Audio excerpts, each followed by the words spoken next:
Alright, before this video starts, we are on the road to 19,000 subs. I cannot get there without y'all, so if you like my videos, if you like, what's something Omega Red themed, if you like tentacles, that doesn't sound right. Anyway, you should press the subscribe button, it helps out a lot, I really appreciate it. But now let's talk about Omega Red, a champion that for the longest time, as in since he was released, has always had an investment requirement, and it's not a pretty one. He does want Sig 200, it is a huge benefit for the character and his damage output, but as you can see in this fight right here, this Yelena Belova, which is honestly the current hardest skill defender in the game, which he is just handling with absolute ease. He even full yellow bars it because of his lifesteal. Yeah, this was a 42-second fight. Well, forget what I was saying previously. I just want to say that recording these matchups, these like battleground simulations, they genuinely shocked me, because Omega Red, he's a character that, like I said, investment heavy. Not just the Sig though. He wants the recoil masteries because there has always been this legend that he needs them. But let me tell you, after these fights, after recording these takedowns of Yelena and Bullseye, I really start to doubt that, because 42 seconds is 42 seconds, and it's against Yelena at that.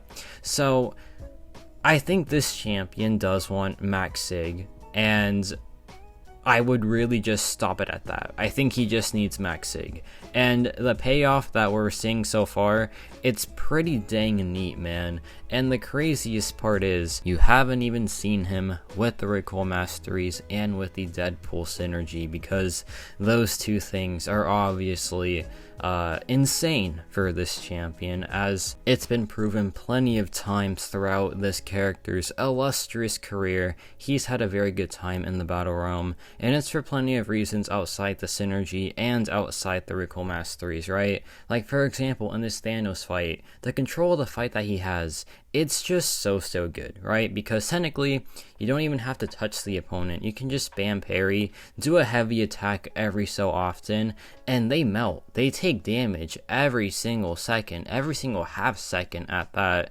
and he's just standing there. He doesn't have to touch the opponent besides the heavy attack every so often. But here I go for the SP2 at the worst possible time. I don't know why I dropped it with the protection up, but it's fine. It shaved off. It costed a few seconds actually, but it's okay because the fight's still going down very well. And yeah, like the damage output with the extra spores, it's now going a bit crazy. That is a lot of damage per tick, and the matchup is done, and it was done in about, let's see, let's go for the relic first, and there we go.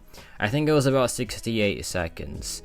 So not like the craziest fastest time, but then again, it is a deathless Thanos, who is notoriously the most tanky champion in this game on defense, I feel like. But now we have this Photon matchup, and you would think like this character would suck for Photon, but Omega Red can pull a lot of stuff out of his bag of tricks, right? Like, he is a he's a champion that, like, if you put in the time and effort, you can literally do anything with this champion, like straight up. He is so insanely versatile.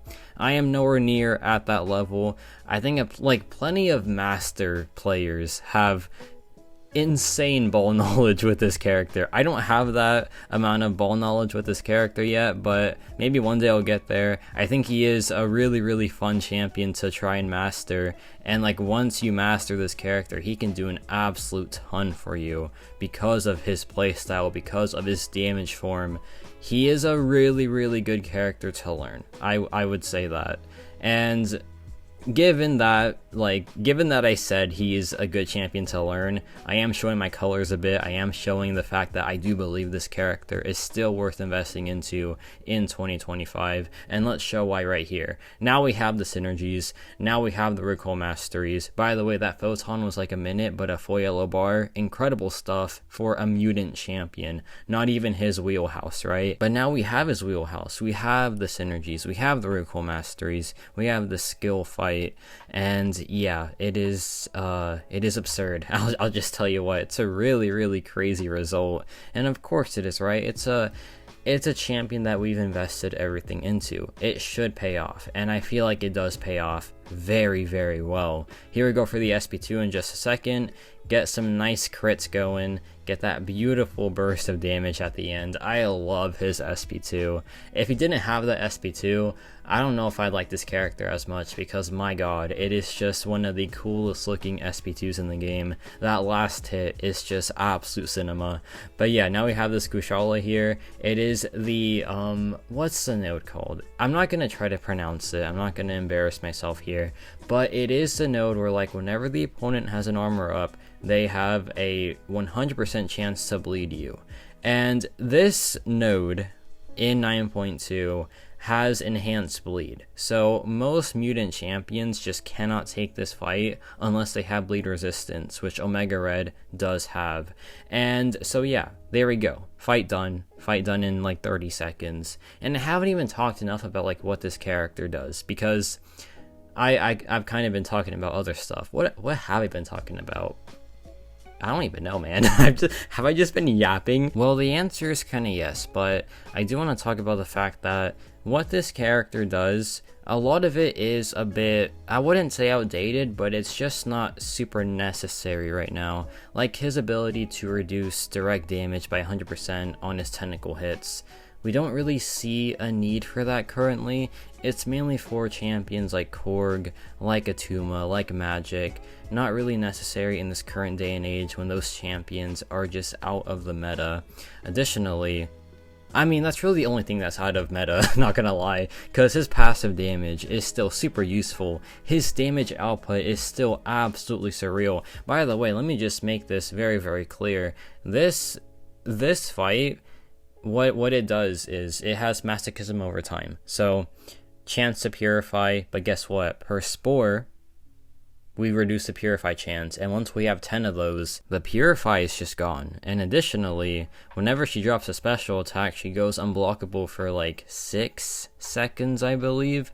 And so ideally she just doesn't throw a special attack, and with Omega Red's damage output, that's exactly what happens. She just does not throw a special attack. So here we go for a combo into the SP2, and there we go, fight's done. Beautiful SP2. And yeah, like I was saying, he does have a ton to offer. He does have a lot of good utility, like the tentacle hits, having that reduced damage, having access to bleed resistance and poison immunity, which is of course perfect for the recoil masteries, having access to a playstyle, to a damage form that allows him to not really touch the opponent all that often. Additionally, like having just like having all those things combined really, and like having such good damage output. Usually we see champions that have this type of damage output, have this type of control, and the damage output just isn't really that impressive because of that. They don't want to make it too unfair to have good damage and good fight control, but no, Omega Red, his damage output, especially in this scenario with the recoil masteries, is just absolutely like just off its rocker, really. And that's always been the case. He's always been a top tier mutant champion for that reason, and I feel like in this day and age he still is top tier if you give him what he needs, right? And that may be a hot take, but I don't care. I don't care. I stand by it. I think he's still a top tier mutant character. I think that he still has a ton to offer on the utility side, and he has good damage output to match his really solid utility.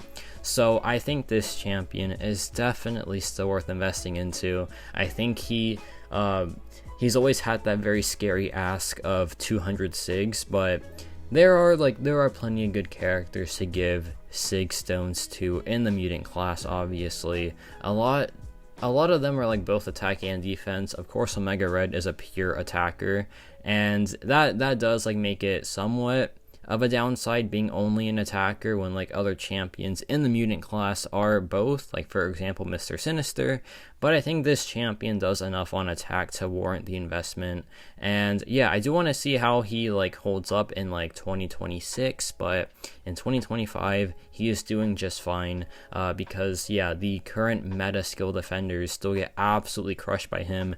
And not only that, they get crushed by him in his weakest form, which is no synergies and no recoil masteries. He still absolutely folds them in that form.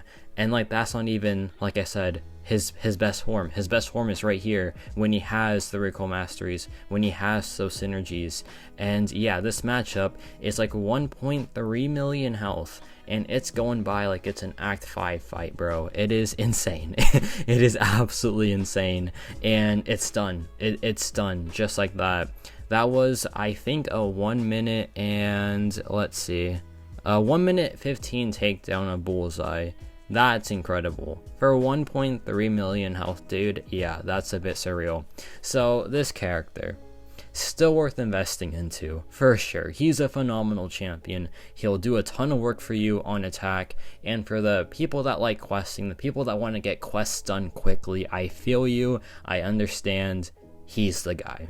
Trust me, he is absolutely the guy. And he's still really versatile on like Alliance War. He's productive in Battlegrounds like I showed you earlier, and he really just has a lot to offer still. So this champion, while he was premium for a bit because of Omega Days, he is now available for everyone. And if you come across him in your 7-star crystal, maybe consider the rank up, because I think that he is still a very productive champion in 2025.